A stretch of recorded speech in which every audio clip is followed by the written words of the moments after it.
মানব টিভির আজকের অনুষ্ঠানে আমি সাইদ চৌধুরী আপনাদের স্বাগত জানাচ্ছি।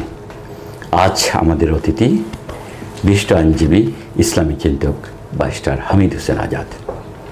হামিদ ভাই, দেশে গেলেন, প্রথমত আপনার আম্মা ইহকাল ত্যাগ করেছেন, অনেক মানুষ বেদনাভূত ছিল, বড় অনুষ্ঠান হয়েছে, সেখানে আপনি দারুণ হৃদয় বিদারক বক্তব্য রেখেছেন, আবার সান্ত্বনার বাণীও শুনিয়েছেন, পরকাল নিয়ে আপনি চমৎকার সব কথা বলেছেন। আপনার মায়ের সম্পর্কে যদি কিছু বলেন। আসলে মা সম্পর্কে বলার আগে আপনাকে অনেক শুকরিয়া এই বিষয়ে আমার সাথে আলাপ করার জন্য, এবং আপনার মাধ্যমে যারা শুনছেন তাদের সবাইকে আমি সালাম জানাতে চাই। আসসালামু আলাইকুম রহমতুল্লাহ। আসলে আম্মা বিদায়ের পর একটা বড় ধরনের শূন্যতা সৃষ্টি হয়েছে, এটা আগে বুঝিনি। তো পৃথিবীতে কিছু বিষয় আছে যেগুলো আসলে বাস্তব অভিজ্ঞতা হওয়ার আগে এগুলোর বেদনা অনুভব করা যায় না, কঠিন। আম্মা চলে যাওয়ার পর থেকে আমার কাছে মনে হচ্ছে আমার উপর থেকে ছায়াটা চলে গেছে। এই জন্য এখন আমি দেশ থেকে আসার পর থেকে কোনো সময় একা হলেই আমি খুবই পৃথিবীটাকে খুবই শূন্য বলে মনে হয়। তো এবং আমি যখন এই ট্রেনে চলাফেরা করি, কোথাও চলাফেরা করি, কালকে দেখলাম একটা মা তার দুটা বাচ্চাকে নিয়ে ট্রেন উঠছে, সংগ্রাম করছে। আমি অবশ্যই তাকে একটু হেল্প করতে গেলাম। সো সে খুব অ্যাপ্রিসিয়েট করলো। এর মধ্যে একটা বাচ্চা মাকে খুবই বিরক্ত করছে। তো দেখলাম মা মুঠো বিরক্ত হচ্ছে না, মা বরং তাকে আদর করে তাকে ম্যানেজ করছে।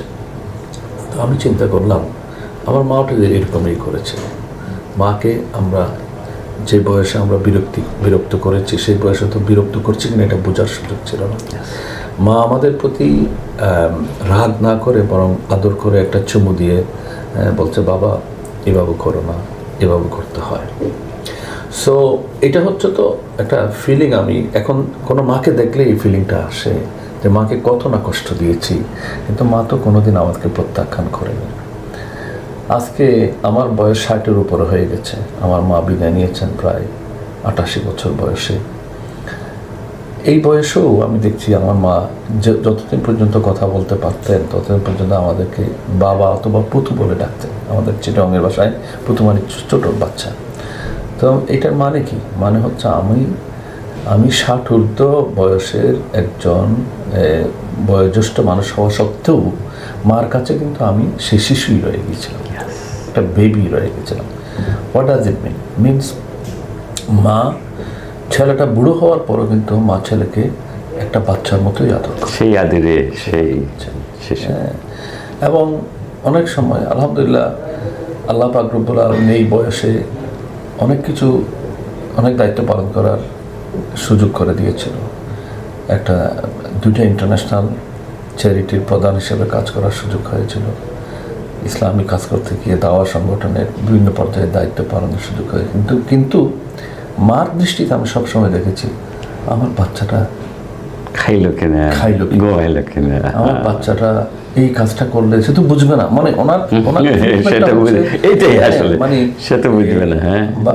একটা বাচ্চা মানুষ, আমার ছেলেটা খুব সহজ সরল।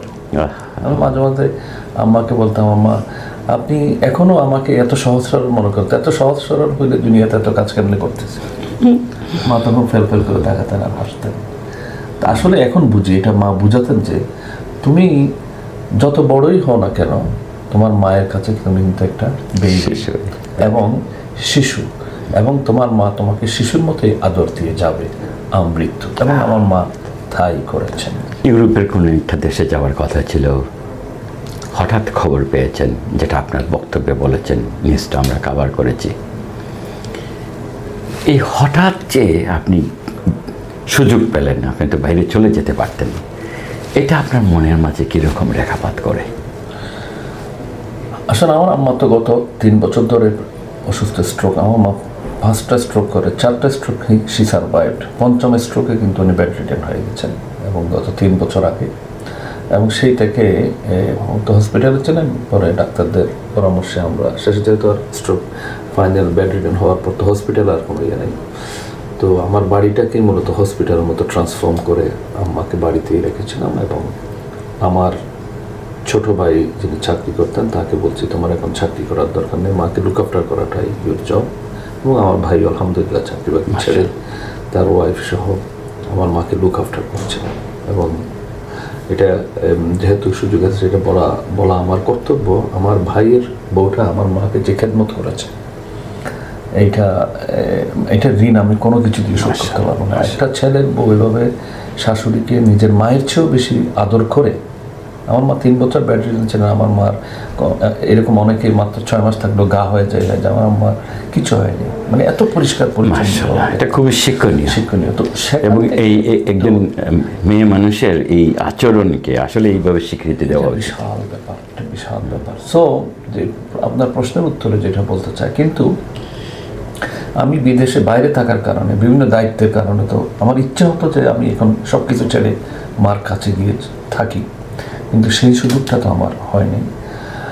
অবশ্য আমার এরকম আমার আপন ভাই এবং আমার ভাইয়ের বউ এবং আমার বোনরাও সবাই আসা যাওয়া করতো রেগুলার।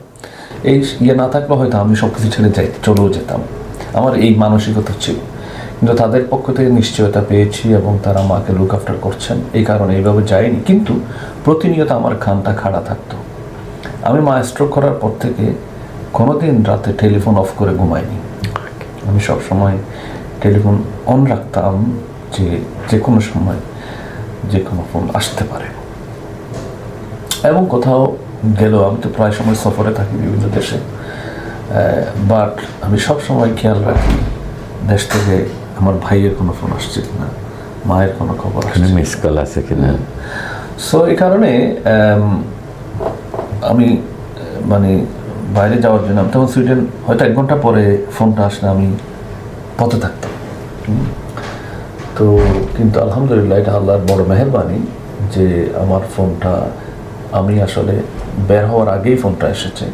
আমি সুইডেন যাওয়ার কথা ছিল, তো যখনই ফোন এসেছে তো ঘরে অবশ্য আমার মেয়ে, মানে আমার বড় ছেলের বউ আর কি, তা আমার মেয়ের মতোই সে ছিল, আর কেউ ছিল না। আমার ওয়াইফ সেন্ট্রাল লন্ডনে একটা প্রোগ্রামে, তার একটা প্রেজেন্টেশন ছিল, সেখানে ছিল। তো খবরটা আসার সাথে সাথে মানে মেয়েটাকে বললাম যে এই অবস্থা, my mum is no longer in this world. So স্বাভাবিকভাবে সে আমাকে তারপরে বললো যে বাবা আব্বু what can I do. So and সে নিজেই বললো, সে জিজ্ঞেস করেন যে আপনি দেশে যাবেন, ইউ মাস্ট গো। এবং to make long story short, সে নিজেই আমার জন্য টিকিট করে ফেললো। আমাকে বললো আম্মুকে খবর দেন, আমার ওয়াইফকে খবর দিলাম। আলহামদুলিল্লাহ সেও সাথে সাথে চলে আসছে প্রোগ্রাম ছেড়ে। সো আমার মেয়েটা টিকিট করে, এবং লাকি, ইটস ভেরি লাকি সেদিন বাংলাদেশ বিমানে একটা ডাইরেক্ট ফ্লাইট আমরা পেয়ে গেছি। এবং মিরাকুলাসলি সব কিছু মিরাকুলাসলি ঘটনা ঘটেছে আসলে, যেখানে আমি প্লেন কোনো ডিলে ছিল না, অন টাইমে ছেড়েছে। এবং পৌঁছে গেছি অন টাইমের 10 মিনিট আগে। তারপরে সেখান থেকে আমার connecting flight Dhaka to Chittagong, সেটাও উইদিন আওয়ার পেয়ে গেছি। অবশ্যই এটা আমি এখান থেকে বুক করে গেছিলাম এবং সেটা অন টাইমে পৌঁছেছে। এবং সবচেয়ে বড় ব্যাপার হচ্ছে এয়ারপোর্ট থেকে আমার বাসায় যেতে অনেক সময় ট্রাফিক জ্যাম থাকে। আমার ভাগিনা কয়েক ঘন্টা আগে গেছে, তার 4 ঘন্টার আগে সময় লাগছে। তো আমাকে আমার আরেক ভাগিনা রিসিভ করতে আসছে, সে বললো মামা 1.5 ঘন্টা দেখাচ্ছে জিপিএসে। তো ফাইন, 1.5 ঘন্টা হলে আমি জানাজার যে করা হয়েছে, শিডিউল করা হয়েছে, সেটার আগে পৌঁছবো। কিন্তু সেখানে দেখি 1 ঘন্টা 20 মিনিটে পৌঁছে গেছে। এভরিথিং ওয়াজ লাইট, আলহামদুলিল্লাহ। আমি দেখছি যে আল্লাহ আমাকে প্রচণ্ড রকম সাহায্য করেছেন। কিন্তু পরবর্তীতে আসলে আমি আমার সব বন্ধুদের কাছ থেকে ইয়েগুলো শুনলাম, তা আমার কাছে মনে হয়েছে যে আম্মার দোয়াটা কবুল হয়েছে। আম্মা এভাবে দোয়া করেছিলেন, আমরা চেয়েছিলাম ওনার বড় ছেলে ওনার জানাজায় থাকুক, আম্মা চেয়েছিলেন ওনার একটা নাতি ওনার জানাজা পড়াক। হ্যাঁ, তো ওনার বড় ছেলেও জানাজা পড়াক এটাও চেয়েছে, ওনার নাতিও জানাজা পড়াক এটা চেয়েছে। এগুলো হচ্ছে উনি আসলে যখন কথা বলতে পারতেন তখন এই কথা বলতো আর কি। আমার এক ভাতিজা আমাকে বারবার বলছে, চাচা আমি দাদির কাছে যখনই যেতাম জিজ্ঞেস করে আমার ছেলেটাকে আমার জানাজা পাবে, এই প্রশ্নটা কমন ছিল না। সো এবং আম্মা এইভাবে নিশ্চয়ই দোয়া করেছেন। তো যার কারণে দেখেন এই অ্যারেঞ্জমেন্টটা এভাবে হয়েছে। আমি খুবই কৃতজ্ঞ, কারণ আমাদের সংগঠনের কাছে ডক্টর শফিকুর রহমান সাহেব তো ঢাকা থেকে, ওই দিন খুব চ্যালেঞ্জিং টাইম ছিল ঢাকাতে, ন্যাশনাল ক্রাইসিস ছিল, তারপর উনি ওনার অ্যাসিস্ট্যান্ট সেক্রেটারি জেনারেলকে পাঠিয়ে দিয়েছেন এই জানাজাতে সব কিছু দেখাশোনা করার জন্য, এবং আমাকে ফোন করে বলেছেন ডোন্ট ওয়ারি, আপনি সম্ভব করে আসেন, এখানে সব কিছু will be taken care of, এবং লোকাল সংগঠন আলহামদুলিল্লাহ, এবং তারা চিন্তা করেছে জানাজা তো বড় হবে, এই জন্য আমার লোকাল মসজিদ বা স্কুল ওখানে জায়গা হবে না, স্টেডিয়ামে তারা একটা জানাজার আয়োজন করেছে, আপনারা দেখেছেন যে তো যার কারণে দুইটা জানাজার আয়োজন হয়েছে, একটা স্টেডিয়ামে বড় জানাজার আয়োজন হয়েছে, আর একটা লোকাল মসজিদে জানাজার আয়োজন হয়েছে। তো বড় জানাজাতে স্বাভাবিকভাবে আমি আলহামদুলিল্লাহ জানাজার নামাজ পড়িয়েছি, এটা আমার জীবনে বড় সৌভাগ্য। আর লোকাল জানাজাটা আমার ভাগিনা পড়িয়েছে, তারা আমার দুটো উইশই দুটোই হয়ে গেল। So if you consider everything, আলহামদুলিল্লাহ এই আমার আম্মা যেভাবে চেয়েছিলেন, দোয়া করেছিলেন, সেভাবে হয়েছে, এটা হচ্ছে একটা বড় তৃপ্তি। তো ওই পয়েন্টটা যেটাতে আপনি আগের প্রশ্নের যে কথাটা বলছেন আমার আম্মার ব্যাপারে, তো সবচেয়ে বড় যে জিনিসটা আমার কাছে আমাকে অভিভূত করেছে, আমার আম্মা তো বড় শিক্ষিত ছিলেন, সেই যুগে তো আসলে মেয়েরা একটু পড়ালেখা করতো না, প্রাইমারি পড়ালেখা করেছে, আর আম্মা অবশ্য কোরআন পড়াতেন, অন্যদেরকে কোরআন শিখাতেন। কিন্তু দেখেন উনি নিজে কোরআন শিখাতেন অন্যদের ছেলেদেরকে, কিন্তু আমাকে শেখানোর জন্য উনি আরেকটা ওস্তাদ ঠিক করে দিয়েছেন, আরেকজন। তখন আমাদের সময় ওইরকম ইনস্টিটিউশনাল এত বড় বড় মাদ্রাসা তখনও হয়নি, হ্যাঁ, বিভিন্ন এই শিক্ষকরা বাসা বাড়িতে পড়াতেন। তো আমরা অবশ্যই একটু বড় হওয়ার পর মাদ্রাসা হয়ে গেছে।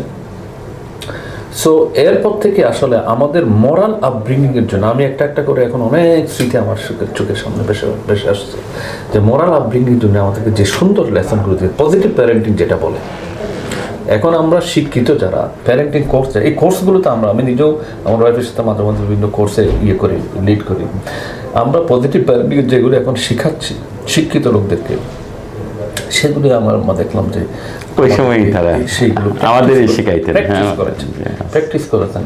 যার কারণে আমি আমার বোনদেরকে শেয়ার করেছি, আমার জীবনে আমার বুদ্ধি হওয়ার পর থেকে আমার আম্মা আমাকে একবার পানিশমেন্ট দিয়েছেন, আমার মনে আছে একবার। আমার বাবা 3 বার পানিশমেন্ট দিয়েছেন, আম্মা একবার পানিশমেন্ট দিয়েছেন, এবং সেই পানিশমেন্টটা ছিল উন্নত নৈতিক চরিত্র সংরক্ষণের জন্য, আর কিছু না। সো এইভাবে আলহামদুলিল্লাহ she was a great mother, amazing mother, her whole life. She had lots of challenges in her life, but mashallah, very patiently উনি সব চ্যালেঞ্জ ওভারকাম করে আমাদেরকে বড় করেছেন, ছেলে মেয়েদেরকে বড় করেছেন।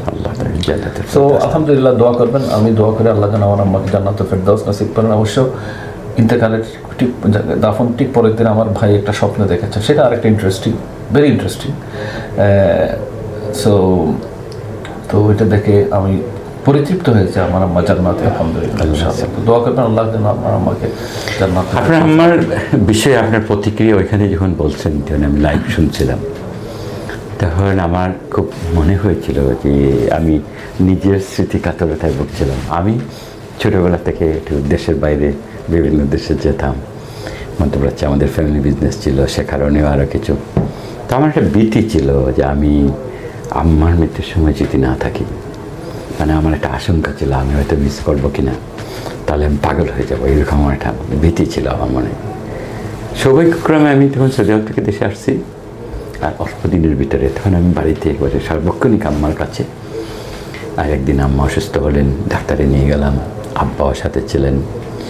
তারপর আম্মা একবার শেষ মুহূর্ত আমাকে ঔষধ আনার জন্য আব্বা পাঠিয়েছেন, প্রেসক্রিপশন নিয়ে আমি ঔষধ আনতে গেছি।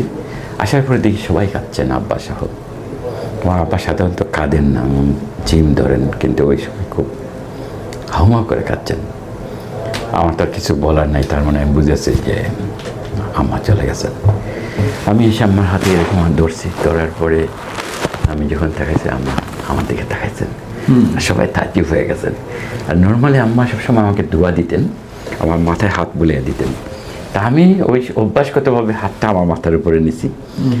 আম্মা আমার মাথার হাত দিয়ে আমার মুখের উপর দিয়ে আমার বুকের উপরে যখন হাত আনছেন, আর উনি চলে গেছে।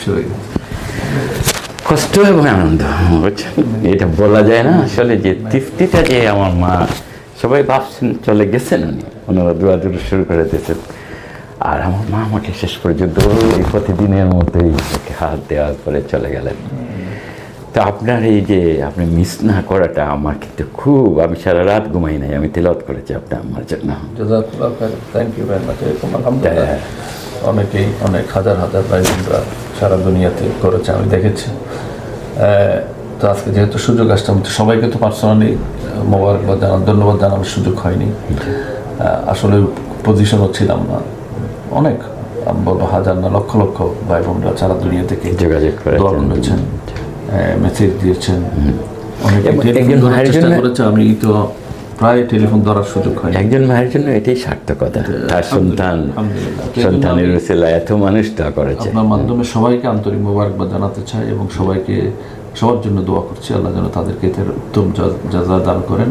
এবং ইন্টারেস্টিং হচ্ছে সবচেয়ে সুন্দর জিনিস, আমি প্রায় 1 সপ্তাহ দেশে ছিলাম, আমার ভাই বোনরা আলহামদুলিল্লাহ, আমরা তো ভাই বোন 11 জন, 3 ভাই 8 বোন আমার, এবং আম্মা এমন সময় মারা গেছেন যে আমার ভাগ্নে ভাগ্নি ভাতিজা ভাতিজি সবার পরীক্ষা শেষ। তো যার কারণে সবাই এসে, আমি যে কয়দিন ছিলাম সেই কয়দিন সবাই আমার আশপাশ ছিল। এই জন্য আমি আমার ভাই বোন ভাতিজা ভাতিজি ভাগিনা ভাগ্নি সবার কাছে কৃতজ্ঞ। তার চেয়ে বড় কথা হচ্ছে আমার সংগঠনের দিনী ভাইয়েরা, ভাই বোনরা, বোনরাও আসছে, আমার ওয়াইফ যেহেতু গেছে, আর ভাইরা সারাক্ষণ বলতে গেলে প্রতিদিন ঘুম থেকে ওঠার পর থেকে রাত 12টা 1টা পর্যন্ত 2টা পর্যন্ত ভাইরা আমার আশপাশে সান্ত্বনা দেওয়ার জন্য, সহযোগিতার জন্য ছিলেন। এই জন্য সবার কাছে কৃতজ্ঞ এবং সকলের প্রতি আমি আন্তরিক মোবারকবাদ জানাচ্ছি এবং সকলের জন্য আল্লাহর কাছে দোয়া করছি। এবং এই সুযোগে আমি পৃথিবীর সকল সন্তানদেরকে, যাদের মা দুনিয়াতে বেঁচে আছে, তাদের কাছে অনুরোধ জানাতে চাই, মায়ের খেদমত করবেন, মায়ের প্রতি কখনোই অকৃতজ্ঞ হবেন না, মায়ের প্রতি কখনো বিরক্ত হবেন না। আল্লাহ যেভাবে বলেছেন কোরআন হাকিমে মা বাবার ব্যাপারে শব্দটি না করার জন্য, ভেরি ইম্পর্টেন্ট। আর মা এমন এক সম্পদ যেটা হারানোর আগে সহজে বোঝা যায় না, হারানোর পর সবাই বুঝে। এই জন্য আমার জগতের সকল সন্তানদের প্রতি অনুরোধ হচ্ছে, মা বাবার প্রতি যত্ন নেবেন, মা বাবাকে সম্মান করবেন, মা বাবার প্রতি দরদি হবেন। মা বাবার জন্য আল্লাহ যে দোয়া শিখিয়েছেন, রব্বির হামহুমা কামা রব্বায়ানি সগীরা, এই দোয়া পড়বেন। এবং এই দোয়াতে আল্লাহ যেটা বলেছেন যে ছোট থাকতে ওনারা যেভাবে সন্তানদের দেখাশোনা করেছেন, বয়স্ক হওয়ার পর মা বাবাকে সন্তানটা সেভাবে দেখাশোনা করা দরকার। এটা সবচেয়ে রিওয়ার্ডিং।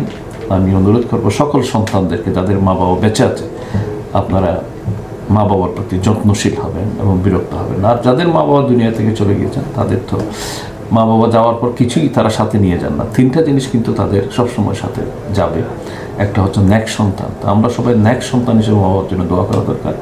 আর একটা হচ্ছে সাদকা জারিয়া, যেটা আমরা সন্তানরাও সাদকা জারিয়া, আমরা যদি উত্তম আমল করি এবং বাবা মার জন্য সদকা করি, সেটা বাবা, সেটার একটা সেটার অংশ, সেটার রিওয়ার্ড বাবা মা পাবেন, সেই জিনিসটা আমরা করা দরকার। আর যাদের মা বাবা দুনিয়াতে, প্রত্যেক ছেলে সন্তানকে, যে সমস্ত মা বাবা ছেলে সন্তানকে শিক্ষিত করেছে, তাদের নলেজগুলো সমাজের, রাষ্ট্রের এবং মানুষের কল্যাণে ব্যবহার করা দরকার। তাহলে সেই নলেজ যে সাদকা পাবে। এই জন্য 3টা জিনিস আমরা সন্তান হিসেবে প্র্যাকটিস করা দরকার, যাদের মা বাবা দুনিয়া থেকে চলে গিয়েছেন এবং যাদের আছে, তাদের মা বাবাকে যত্ন নিয়ে এই 3টা জিনিসের প্রস্তুতি নেওয়া দরকার। এটা জানি, এটা একটা বেদনার স্মৃতি, আবার আনন্দেরও। কারণ এই যে যথাসময়ে পৌঁছে যাওয়া, মায়ের জানাজা সম্পন্ন করা, যত মানুষ আসছে তাদেরও যতটুকুন পারা যায় মেহমানদারি করা, এই দায়িত্ব আঞ্জাম দেওয়া, বিশেষত পরিবারের বড় সদস্য হিসাবে, এটা আনন্দেরও। অবশ্যই। তা আনন্দ বেদনা মিশেলেই জীবন।